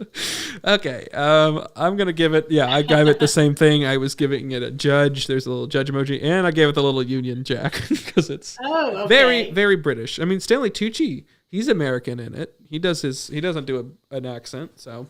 No, he doesn't. I can't see what Ava. I can count 3 and 4, but. I think it's all the different judges. There's a bunch of different judges. Oh, okay. Oh, so he's saying judges look like monkeys to me. Yeah, it's without. Yeah, there it is, pulled up big. With Emma Thompson. She does make it the 4. Mm-hmm. I agree. It's I enjoyed it. I think we said that. I think it was good. It was also A24. I know that they just they buy movies from Film Nation all the time. Yeah. So I've looked into it a little bit more. A24 does produce some movies and stuff like Hereditary and different things are produced by them. But yeah, this is one distributed by them, and they obviously started as a distributor. But yeah, they have produced some things, and they've beefed up their production in recent years, and they do television now. I don't know if you saw that different TV stuff is A24. Well, good for them. Good for them. They're becoming a thing. They have a podcast too. I learned people love. Really? That they bring on. I did not know that. Yeah, they bring on people for their new movies, and they kind of talk about different things. But yeah, so check that out. Maybe they'll plug us since we plug them. You think they'll plug us? If anything is possible, but hey, A24 podcast. I mean, our show is essentially half an A24 podcast every week. So it certainly is. I mean, if I was them, I would definitely link to us because we do talk about their movies a lot and recommend them a lot, and talk about how they were worth that $3.99 at Amazon. Yes. Right? Did you get that? Mm-hmm. A24. Yeah, buy A24 movies. Next time you're gonna have to pay for that endorsement. That's what That's exactly right. Yeah. That's exactly right. But they went into that A24. I think was it 2012, 2011 when they actually formed the company. Was it? Yeah. It's been a while since I've read about it. So. I knew it was in that time frame. And Film Nation, I think, didn't they get bought by Focus Features? I think they did. They merged or something. And I did put down that A24. They need a sound whenever their logo appears. It's completely silent, and that bothers me. Every other studio and things have music that will play while their logo appears, and it's completely silent. And it's like, okay, I mean, because it does something like you recognize the sound, you know the image. It's the sort of combination of that everyone knows 20th Century Fox and all that stuff. They all have different sounds. I mean, at the very least, since it has like that film grain, they could just do like the film grain, kind of like the pops and the crackles. You think they'd at least do that? No, I think they should hire your friend. The one you did the music video Krim. for. You should hire Krim. Krim, yes, Krim. Because I think that would be, he could give them a great musical intro. Mm-hmm. Just needs to be a little short thing that sticks in your mind. That's all it needs to be, Something retro, something, cool. Film Nation, the production company, is still in place. It's not the one I thought it was. They did Arrival with Amy and Jeremy and Denis Villeneuve directed it. Yes. And they also did Promising Young Woman. Did you ever see that movie? I did see that movie, yeah. What did you think of it? Oh, it's pretty good. I enjoyed it. I thought it was well acted and everything, and that was Jennifer Coolidge is in it. I like that Jennifer Coolidge is having a resurgence of things. And now, when I first watched it, I thought like it was darker. I thought she was like killing these people or something. I thought that was the story, but no, she's just giving them a good talking to. Is what she's doing. Yeah, I really thought it was going to be finally a boy slasher movie. Yeah. And so that's what I was. I was disappointed in that. And I'm like, is that really? That's your big revenge thing? Is hey, you stop it. And it's like, I guess that's effective. I don't know. Probably not. Act like it's. So, Film Nation also did Spencer. One of your favorite movies. One of my favorite movies. Mm-hmm. I do enjoy Spencer.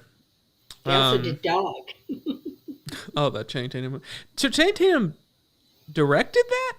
Someone told me that, or he wrote it or something? Along with Reed Carolyn. I don't know how to say his last name. Carolyn. Carolyn. He directed it with them? Is that what? Yeah. Okay, so it's a two. Okay.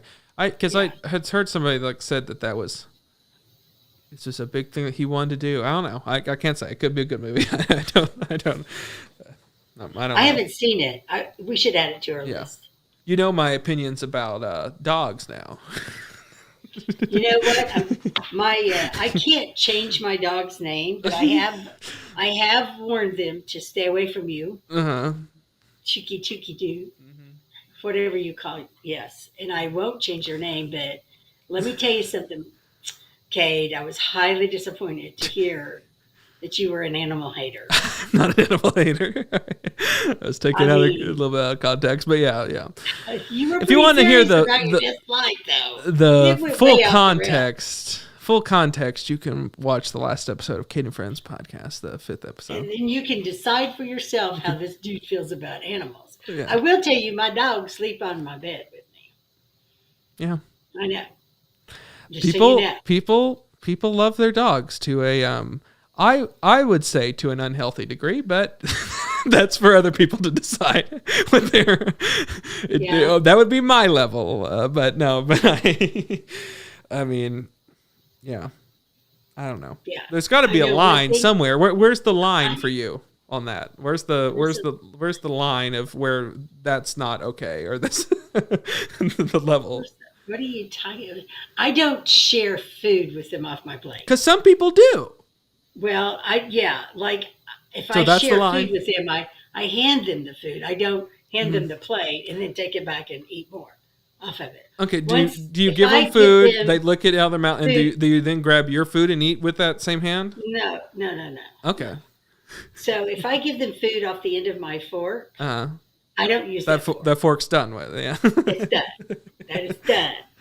We don't share germs that way. Mm-hmm. Neither of my dogs are lickers, which I'm grateful for because I don't like licky dogs. Yes. Yeah. I've never actually owned a licky dog. Mm-hmm. I can't. When people that have the dogs that jump on their face and lick and they just do that, and I'm like, what in the world is happening? What planet are we living on? But there's some people some people do, and it's like what that's significantly over the line. But that some people that's I don't know where their line is, but it's miles away from where my line is. Yeah. The relationships you can have with dogs. I mean, I can tolerate a dog that licks, but I will wash my hands. I don't like to be licked on. I don't like that part of it at all. And my only Ollie, if he gets cold, he will try to like burrow underneath me. Mm-hmm. But the other one doesn't get close to me at all. He's just like at the end of the bed and doesn't want anybody to bother him. Of course, he'll try to bite you if you pick him up. So totally different kind of animal in that sense. If he had teeth, I'm pretty sure I would have lots of bite marks on my hands from taking care of him. But no, I've had dogs for most of my adult life, I guess, off and on. Yeah.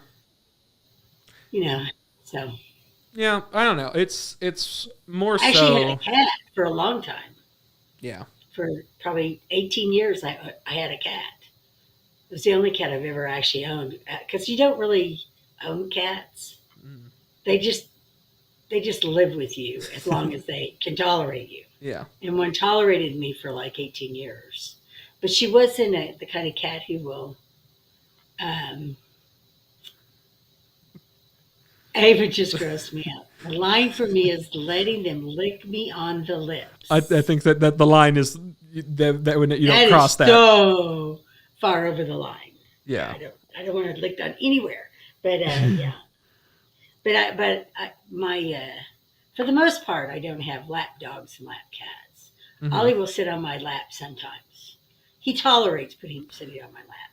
Yeah. He sits on my mom's lap, and she will just literally hug him and hold on to him like a teddy bear almost. And he will let her do that for as long as she wants to. It's like he knows that there's something in her that needs that from him. But he would no more let me do that in the Man of the Moon. It just wouldn't happen that way. Yeah. Now, I will tell you, I had a great experience with Ollie this week. We went to my sister-in-law's house. They have a wooded acreage, where they live. And I let him, Ollie stays with me for the most part. Well, I went in their house and left him outside. And he waited for a little while, and then he decided he couldn't stay anymore. And he went and got in the creek and went up into the woods. Which when I came out, he was nowhere to be found, which worried me, slightly because they have, owls and hawks and coyotes, and it's the woods, right? Mm-hmm. So finally he comes trotting back up. He's so excited to see me, and he's happy that, he found me again because I had driven off into another area. And long story short, he had 5,000 little stickers all over him in his hair, matted in his hair. So 2 hours later, I am still snipping out these little. I had to completely all of his long tail off. The fluffy part. Yeah. Look, poor Mr. Ollie's got bald spots. Ollie. His tail is gone. Oh. He was sitting there trying to get those stickers out of his paws. They were everywhere. Bless his heart. Yeah. So. That's fun. That's my story about my, how do you say it? Pookie chookie doo? Chookie dookie doo, yeah. Chookie dookie doo, yes. You should have started it with Pookie. Pookie chookie doo. Well, yeah. That fun fact, it wasn't planned what I said. That was a spur of the moment, if that wasn't clear. I could tell. And you jumped right up on that soapbox and went for it, didn't you? But it's kind of like whenever somebody starts wanting to talk about abortion around me and I jump up on the soapbox. Yeah. Well, it was. I think it was a long time coming. Of like, I had to get it out. I had to get it out. I had to get it out, and I think it's the fact that like, there's this societal norm that I'm like, I'm not. Who decided these were societal norms? Because I'm not on board with these societal norms. That's just expected, or that and I'm expected to behave in a certain way, or does to have these opinions that everyone else has, and it's just like, that's what it was eventually just being like, whatever. And now I have this platform to say these, these unpopular opinions that I have, Well, like I said, I've had pets and I've not had pets. Yeah. After I had a dog named Rusty, and after he died, it was probably 10 years before I got Ollie. And just because, it wasn't convenient in my life at the time. But I do enjoy having them now. Mm-hmm. That said, when I start traveling again, Cade, they're going to need a place to stay. Well, we got a lot of people on our trivia team. I was thinking, what are you doing? One with someone else? Something like that? I think I'm busy that week, whenever that is. Yeah. Whatever that is. Whatever. You can't make it, Cade. Yeah, no. Yeah, I think I have something else. I kind of loved that episode because it was kind of like Cade's therapy. Yeah. Well, it was that, Alex also had something that I was trying to shift blame over to Alex as well. With his comment about how he would I don't know if you got to listen to that, where he was about a teacher, what was it, the maliciously compliant his example for that. Yeah. Wouldn't it be what I would do? That was me trying to shift a little bit of the conversation over to Alex with his example. But of things, I don't know. Check it out. We now know exactly how you feel. Yeah. No, and you're not alone in that. I'm sure. I'm sure that I'm not. I think it comes down to, I don't know. I think people are not probably thinking logically. They're thinking, emotionally or whatever with that. And, but, I don't know. And people, it has to do with, I think, how people are raised as well. And how, if they're raised in a house with a bunch of animals, and then they will most likely have a bunch of animals. Or if they're raised in a house without any, or even if it becomes in a way where they didn't have animals, that they then consciously do have animals because they feel like they didn't have any as a kid. It's whatever. It's some sort of product of how they were raised. In a lot of respects, I feel like it's very possible. And I have members of my family who have chickens, and I abhor chickens. I don't like to be around chickens. I don't want chickens near me. I don't People like are chickens. Scared of birds in general, and I've never understood that. I have a problem with birds. Uh-huh. I've got bird feeders and stuff, but chickens are like, it's not good. But my dad, that was his pets growing up. I mean, he had chickens, right, when he was a kid. And then I even have a picture that he saved from when he was a kid, a little black and white picture of his chicken. It's a white chicken, whatever those hens are called. Yeah. Uh-huh. And it was the same chicken that one Sunday, he goes out to feed it after, they go to church and then they have Sunday dinner. And then he goes out to feed it and it's nowhere to be found. So he runs in, tells his mom, I can't find whatever the chicken's name was. And she said, oh, we had him for lunch. Yeah. And, my dad never ate a piece of chicken again in his life. Yeah. He wouldn't even allow my mom to cook chicken. My father, one of his first jobs was at a chicken farm. Like that was whenever he was in high school, and he can't eat chicken.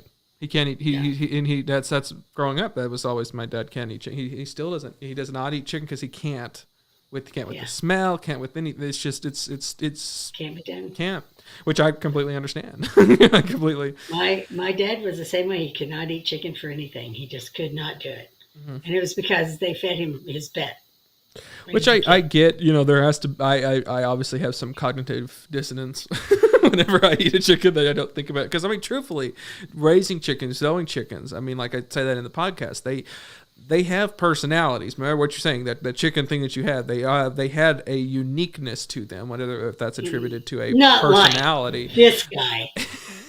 I'm Not telling like you, that. I'm telling you, Not like that. just as much as dogs do, chickens have personalities. Whether that is us ascribing some things to them or whatever. And certainly there are levels to it, just like there are levels to dogs. That there are dogs that are like a German Shepherd is a lot smarter and has a lot more cognitively going on than a Chihuahua does. Actually, that's the other way around. Okay, whatever you want to say. Whatever. Yes, Ava, you have to listen to this podcast. Cade and Friends, the latest one is. It's the one that I have enjoyed the most. No offense, Kate. No, well, I think that was Alex and I did. This is now a template. That's what the future ones are like. I mean, given there's a third person that's involved every time now, but the fifth one was my most favorite one thus far, and it was kind of the one that we finally felt got into the groove of things and what it is, and it's a sign for what the rest of the show is. That's very much the style of what the rest of it's going to be. The first four was just the journey to get to there. So if you're interested in learning that journey, but you can definitely start off on episode 5, no problems. I loved episode 5. The whole thing about Mr. Clean was wonderful. I love that bit. And anytime you get on your soapbox about any subject, it's worth the experience. Yeah. Just because you just like, when you believe it, you believe it. Uh-huh. With passion and your entire soul and everything. And thank you for sharing that with us, because it's a perspective you wouldn't necessarily run into. Yeah. Yeah, in the course of a lifetime. I think, like I say in that, I think it's there is a group of people that don't feel like they can share that perspective. And it's not like, because in society it's not accepted. And it's not like, to be clear, I'm not an animal hater. I love animals, and I hope that they have homes that enjoy them and everything. Mm-hmm. I'm just, not that. I'm not. It won't be at your house. It won't be at my house. And it's like, and I would never want anything bad to happen, of course, to animals. I want them to have homes, and I think that they deserve to be loved and everything. Davis says, I think we'd all be vegetarians if we saw the process. Absolutely. I agree. I know that I could be a vegetarian, but I like living in the world of where I'm lying to myself, and I know that I am, and it's just like, oh yeah. Even like I said, eating chickens and knowing how that they are and everything, it's just like, yeah, I know I'm lying to myself and everything, and but I don't know, at some point I think you have to, and it's a healthy lying to yourself. Yeah. Chicken is my least favorite protein to cook, to handle. I wear gloves. I always have to wear gloves when I handle meat anyway, but chicken especially. I don't like to cook with it. Not raw chicken, yucky. Yeah. I don't mind. I would rather go out and eat it. Yeah. Cane's is the best chicken strips in the world. But, yeah. I 100% agree. Great. But I'm not going to make it myself. Boy, we're kind of running over it a little bit, but we are running over. It's a special. This is. We'll go ahead and pick our movies now for next. I thought we were going to take a break. Well, we are going to take a break, but we're going to go ahead and announce. We're going to announce the movies, or we're going to wait till we'll just announce them later as we get closer. Yeah, let's do that. Okay. We'll leave everybody in suspense, because it would be weird to say, here's 2 movies, and then, and then you got 2 months. We could do our first podcast on something that's in the theaters that we went to see. It could be. We'll see what happens in the future, or we could just pick random without people. I would love if we do a podcast about Top Gun. I feel like I said everything I want to say about Top Gun in our last one. But you know what I mean. I mean, our first podcast coming back, we could do about a movie that we saw in the theaters. Yeah. And maybe get more of an audience, because there'll be things people actually watched and not clear history from 2013, the Larry David comedy movie. Yeah. No kidding. No kidding. Well, great. This has been great. It's been our 15 episode. It doesn't seem like it's been 15, but that's 15 weeks. That's a lot. When you look back at the movies, it's very clear that we watched 30 movies. But yeah, it. you try. Let's see. How long did you try to talk me into doing this? I think it's been at least a year. Well, it's been. Yeah, I think it's been longer than that or something. Yeah, I mean, this has been an idea for a while. A long time. For a while. During the idea at one point was to launch it during the pandemic while people were at home and were watching things and doing things, but we could never get that off the ground when that was happening. But it was just a lot of. I was too busy learning how to perfect my apple crisp recipe. Yes. And my eggplant parmesan. Yeah. No. I didn't go down the sourdough route, but I did go down several rabbit holes of different recipes and stuff. Yeah. Yeah, and so it's been a journey. I mean, like a few of the old Cade and friends were like, I hope this comes off the ground, the double feature, and I'm glad that and those were filmed. The previous ones were filmed. Some of them 2 years ago, so some 3 years ago. Yeah. Wow. No. Time. 2 years ago. 2 years ago. Time has flown. Yeah. Time has flown. It's been very unclear. Yeah, it's like, oh my goodness. Yeah, just to think about how it's been now 2 years without stuff. It's crazy. It's crazy. Well, I have really enjoyed the last 15 weeks. Yes, it has been fun. I would have fun. never watched most of these movies, and I am a better person for having done it. Yeah, no, there was really great ones and there was not so great ones, but there were it was fun going through that journey and picking and choosing and seeing, like, I'm glad that I saw the ones that I did, because then I get to be like, these were some really great ones, and I hope people check them out and everything. And during our break right now, in fact, we're going to go into our top movies if you're watching the live stream, but we'll release it later as a podcast bonus episode. But we'll talk about, we're going to release an episode later about our top episodes and what we enjoyed and everything and what we didn't like, or what ones we didn't like as much. But we're not going to talk about them as much. Not as much. Yeah. That's the ones we like. Yeah. Okay. Well, I enjoyed this. Did you enjoy this episode, Diane?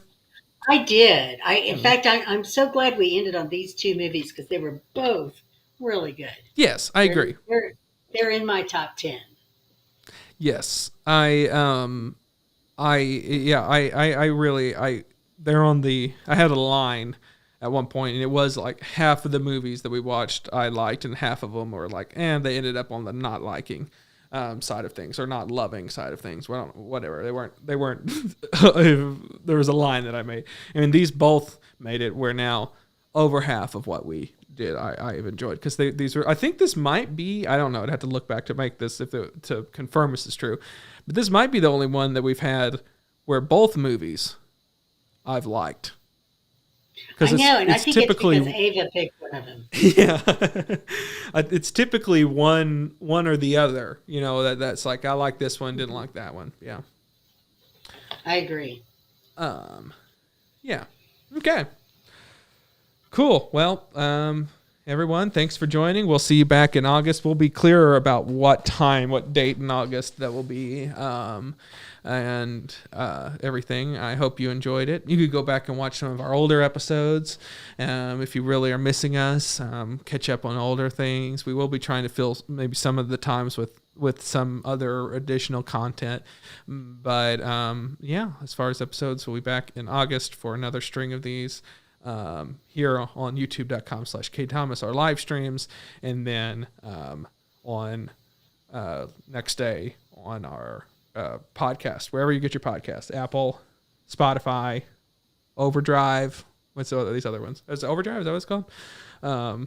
Other places.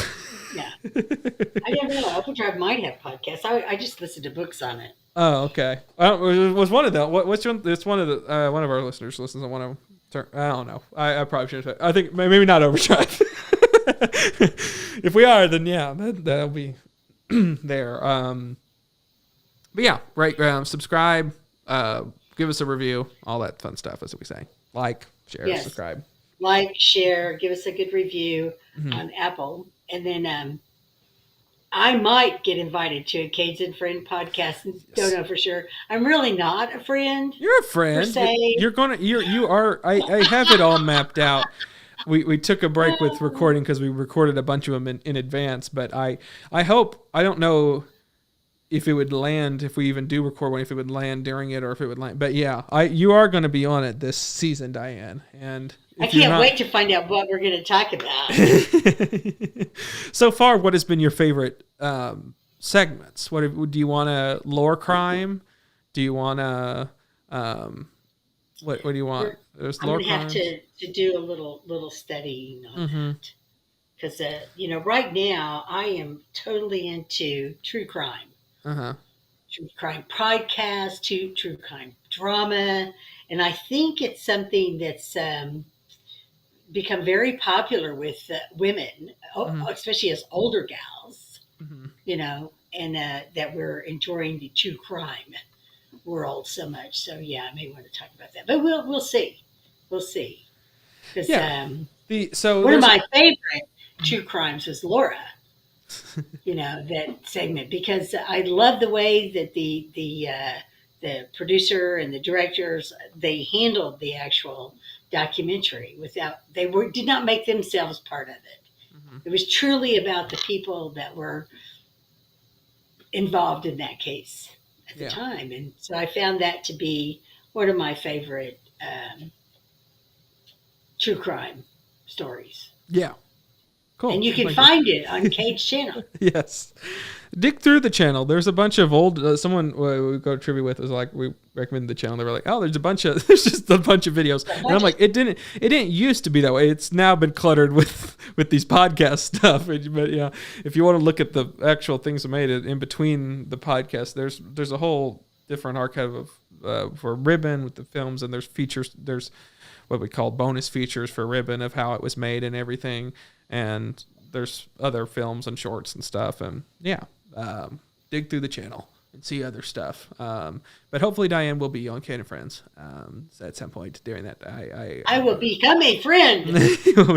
Yeah, that's when it becomes official, not the 15 episodes of the other podcast. It's not official until you're... Not until I'm the Cade and Friend. Yeah. We talk about true crime lore. Mm-hmm. Yeah. Well, maybe. Yeah, Mr. Clean. Maybe. I love that. That segment was great.